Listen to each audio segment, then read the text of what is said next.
Greetings once again from Ken Wall. Today is Wednesday, October 7th, 2020. I want to start off by telling you that I am a raconteur. For those of you who do not know what a raconteur is someone who has the ability to tell a true story in a very interesting manner. And hopefully at the end of my story you will agree. So today I'm going to tell you the story about my retirement and about specifically how I came up with the date of my retirement. My retirement date is linked to the story of Daniel in the lion's den in the Old Testament. Now, for those of you who do not remember, the book of Daniel was written around 603 BC, definitely a long time ago. At the time of the story, Daniel was working for King Darius the Mede. King Darius, he was probably around 30 years old at this time. And what happened is that Darius quickly learned that Daniel was exceedingly brilliant. Daniel, at this time, he was somewhere around between 82 to 85 years old. And what was going to happen is that because he was so smart, King Darius was going to set him second over the entire Medes and Persians empire. Just an amazing thing. Well, what happened, as you can imagine, lots of people were getting jealous over this. All the other advisors, they were grumbling among themselves and they were saying things like, Daniel, he's a Jew, he's a foreigner. How can the king do such a stupid thing like this? So they decided that they're going to do something about it. Now, they knew that there is no way they could ever come against Daniel for anything regarding his moral background. Daniel was honest as can be. One of the things that the advisors were worried about was that with Daniel being so honest, they might find out that they have done things that the king is not going to be pleased about. And at that time, if the king is not pleased with you, you are a goner. So what happened? The advisors got together and they decided to get this plot together. So what they did, they came to the king and they said, "Oh king, may you live forever." See, it is always good to suck up to a king. What they said, "King, we have this decree that we want you to sign."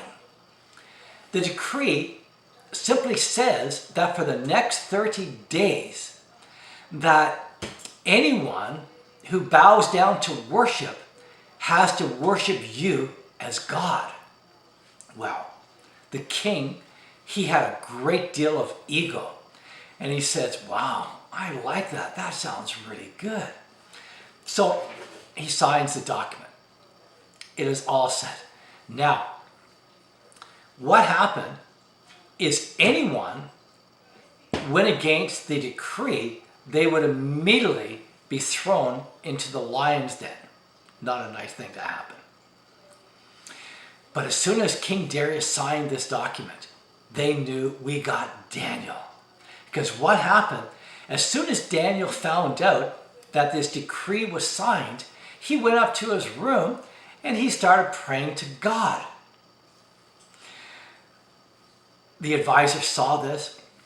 They came back to the king and they said, "Oh, king, we have to tell you that your servant Daniel has disobeyed the edict and he's been worshiping his God." Oh, the king says to himself, "Oh, I forgot about that. Daniel, he worships that Hebrew God. Okay, let's change the decree." They said, "Oh, no, O king. Don't you remember that once a decree is signed according to the law of the Medes and Persians, it can never be changed?" So they tricked the king. And in the end, remember, it is not good to trick a king. So Daniel was forced to throw Daniel into the lion's den. And just as Daniel is going to the lion's den, the king comes up to him, gives him a big hug, because King Darius, he loved him just like his dad. He gives him a kiss on either cheek, and the tears are flowing down his cheek. Oh, and the last thing he says to Daniel, Daniel, may your God protect you. They rolled the stone over the lion's den, and Darius, oh, he is so distraught. He heads back to his palace. The entire night, he can't sleep. All he can think about is poor Daniel. He didn't get any sleep that night. But one of the interesting aspects of the law of the Medes and Persians is that if anyone lived overnight in the lion's den, they could be freed.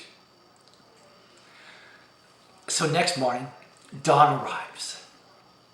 King Darius comes down. He sees a number of his guards, and he says, you, and you, come with me. And of course, they did. So they get to the lion's den, and he tells them, roll away that stone. They roll away the stone. Now Darius, he knows it is absolutely hopeless, because no one has ever lived in the lion's den. Daniel, once again, he has tears coming down his eyes. He's distraught. He's thinking, oh, I love Daniel. He was such a wonderful man. So King Darius, he takes a deep breath. And he cries out, Daniel, has your God saved you? And he knew deep inside, nothing is going to happen. He's not going to hear anything. Well, all of a sudden, he hears a voice. And Daniel says, oh, my king, may you live forever. See, once again, Daniel also knew how to suck up. So what happened? Daniel comes out. And the king says, what happened? Daniel says, well, my God sent an angel and he closed the lion's mouth. Now, there have been so many people have written commentaries about this. During that night in the lion's den, did Daniel become friends with the lions? Did Daniel, for example, start petting them? Did the lions roll over and he was rubbing their bellies and they were loving it? We don't know.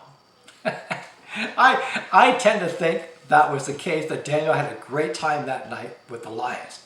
Well, now that Daniel is free, King Darius becomes exceedingly angry. He knew that he was tricked, but he couldn't do anything about it.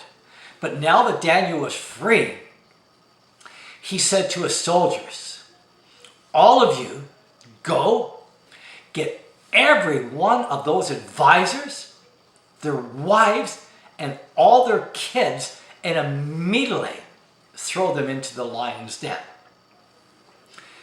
The poor kids, I'm sure they were saying to themselves, why me? Why me? I did nothing wrong.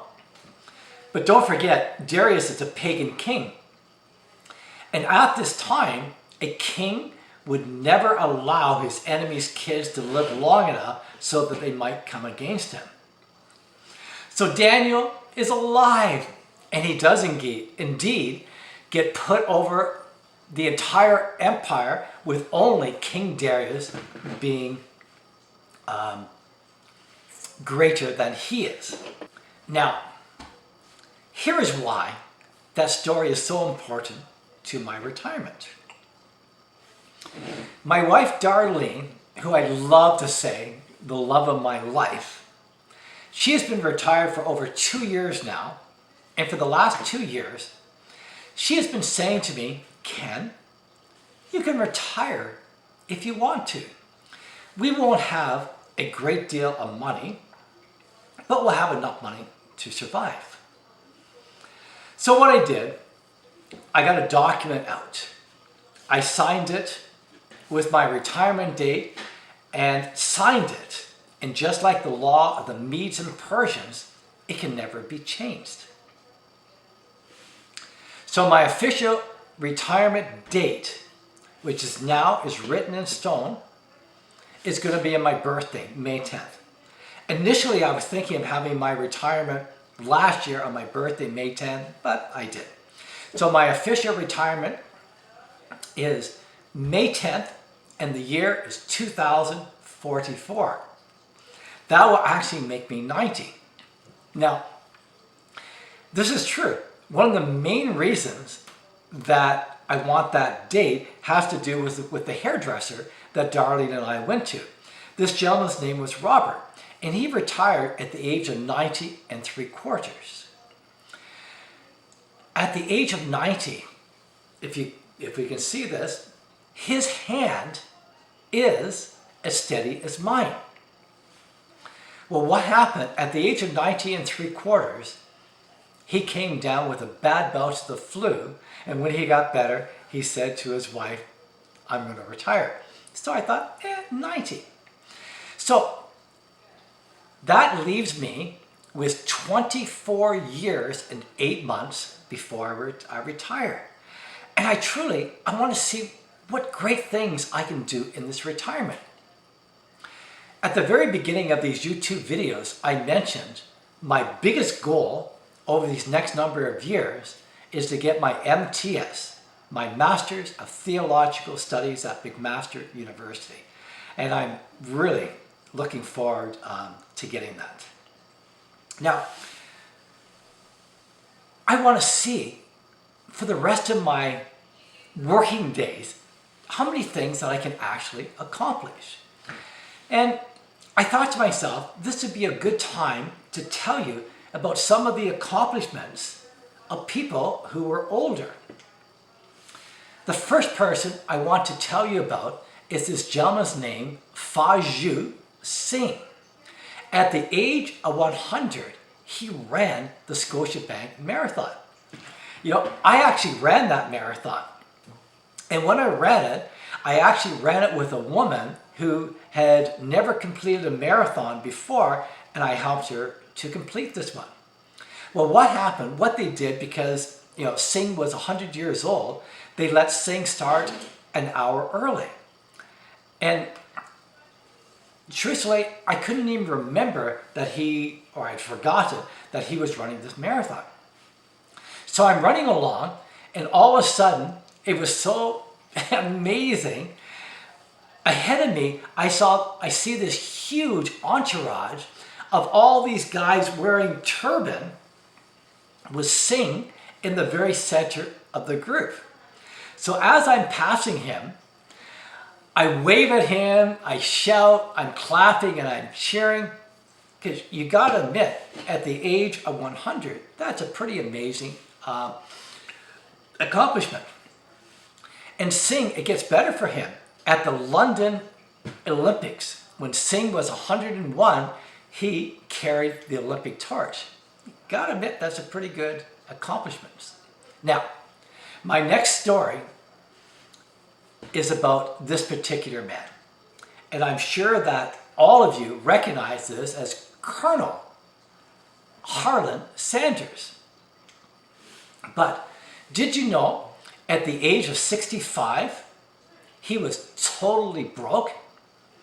But he didn't sit around feeling sorry for himself. He knew that inside him, he could do much, much better. He had this recipe for fried chicken. Can you imagine that? He had this recipe for fried chicken, and he started going all around the countryside trying to convince restaurants to use his recipe. So Sanders tells the story that he had 1,009 no's before he got his first yes. Can you imagine that persistence? 1,009 no's. How many no's would it be before you gave up? And also remember that the guy is 65 years old.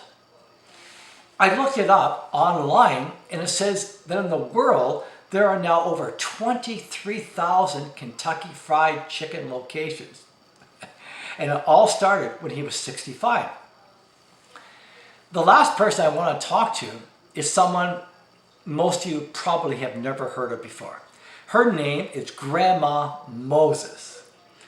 At the young age of 78, her real name is Anna Moses, she decided to take up painting on a very serious way. And so as time continued, she kept getting better and better. And eventually, her paintings, they sold all around the entire world.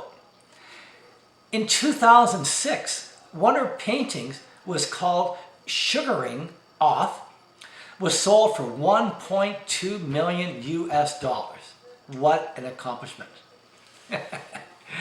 I kept thinking to myself, well, it's too bad that I can't paint and I can't cook. But next year, at the age of 67, I want to run a marathon. And guaranteed, as long as I keep these YouTube videos going, I'm going to tell you all about it. I was going to close, but I'll close with this. Now, was that an interesting story? I hope you think so. So until next time, may the good Lord be with you. Talk to you soon.